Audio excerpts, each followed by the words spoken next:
This channel does not promote any violent, harmful, or illegal activities. All content provided by this channel is meant for an educational purpose only. Cancer Healer Center, a new beginning.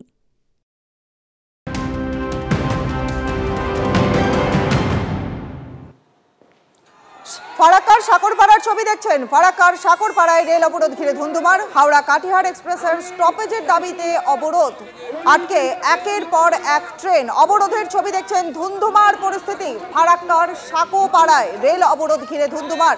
Howrah Katihar এক্সপ্রেসের স্টপেজের দাবিতে অবরোধ।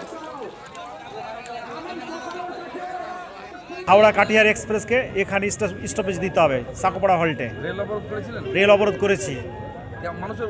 মানুষ উপস্থিতি হাজার হাজার rail ঘিরেছিল। অনেক সময় RPF চেষ্টা করেছিল জোর করে উঠিয়ে দেওয়ার, কিন্তু আমাদের যে সাধারণ মানুষ সেটা প্রতিহত করেছে এবং আন্দোলন করে গেছে। তাদের কথা কাম দেয়নি। আশ্বাস দিল মাত্র 1 মাসের মধ্যে, যত তাড়াতাড়ি সম্ভব। উনার ভাষায় বলেছেন জরুর। যারা এই আন্দোলনের ফলে রেলে আধিকারিকরা এসেছিলেন, উচ্চতর আধিকারিকরা, বিশেষ করে এডিআরএম সাহেব আমাদের সঙ্গে পুরো এলাকা দেখার পর, জনতার উচ্ছ্বাস দেখার পর আমাদের সঙ্গে আলোচনা করে উনি নিজে মাইকে ঘোষণা করেছেন যে 1 মাসের মধ্যে হাওড়া কাটিহার, 1 মাসের বা তার আগেই হাওড়া কাটিহার এক্সপ্রেসের স্টপেজ সাকরপাড়া হল্টে করবেন। এবার একটু সুন্দরবনের দিকেও নজর রাখবো। ভাঙনের জেরবার সেখানকার বাসিন্দারা। প্রায় 3.5 কিলোমিটার বাঁধের বেশিরভাগই বেহাল অবস্থা হয়ে গেছে। ফি বছর বর্ষা এলেই ভেঙে যায় বাঁধ, ডুবে যায় নদী পাড়ের গ্রামগুলি। আমাদের সহকর্মী শুভেন্দু এই মুহূর্তে রয়েছেন আমাদের সঙ্গে। শুভেন্দু, অর্থাৎ এটা বলাই যায় যে নদীর পাড়ে বাস, চিন্তা 12 মাস।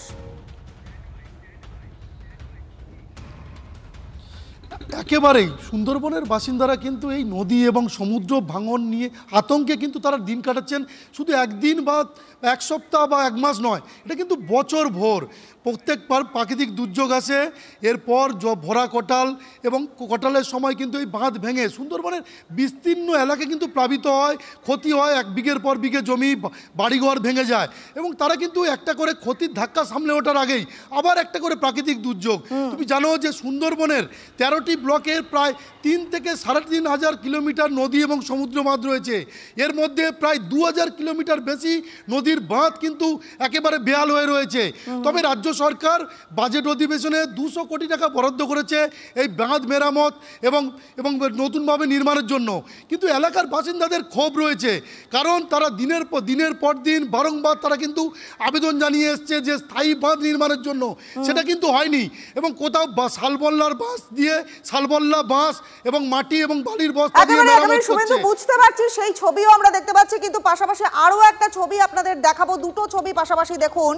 এর পাশে মুর্শিদাবাদের শামশেরগঞ্জের ছবিও কিন্তু একই রকমের। মুর্শিদাবাদের শামশেরগঞ্জ, সেখানে ভাঙন কবলিত এলাকার বাসিন্দারা, তাদের ছবি সেগুলো আসছে। বর্ষাকাল হলে জল একদম থই থই করবে, বাঁধ ভেঙে জল ঢুকছে। কোথায় কাজ? ওই বর্ষার সময় যে দাঁতন খাতির মতন ওই বাঁশ, ওইগুলো এসে পুঁতে দিয়ে চলে গেল। ওতে কি থাকে কোনো? কিভাবে থাকবো? যখন জল বাড়ে কোথাও সরে পালিয়ে যেতে হয়। কেন বাড়ির বাচ্চা বউঝিতে থাকবো কোথায় নিয়ে? বাঁধ এই ভেঙে যাচ্ছে, এই একটু মানে মাটি চাপি দিচ্ছে, দিয়ে আবার চলে যাচ্ছে। হবে ভালো হবে, ওয়াল কাটা হবে, গোলটা পড়বে, কত কি পড়ে যায়। মাটির বস্তা দিয়ে কোনো মাটি চাপি দিয়ে চলে যাচ্ছে, আর এই মাটি তো থাকছে না। আর এই তো কিছুদিন আগে কাজ করেছে, এগুলো কোনো মাটিও দিচ্ছে না, কিছু না, এমনি চাপি দিয়ে চলে যাচ্ছে। আমরা চাইছি এটা ভালো হোক। এই গরিব মানুষগুলো, এই গ্রামের 200 জন ব্যক্তি সমস্ত মৎস্য শিকার করে মাছের উপরে তাদের জীবন জীবিকা নির্বাহ হয়। আজকে যদি ভেঙে ভেঙে পরপর চলে একজনের 1 বিঘে 1.5 বিঘে 2 বিঘে করে জায়গা আজকে নদীতে চলে গেছে।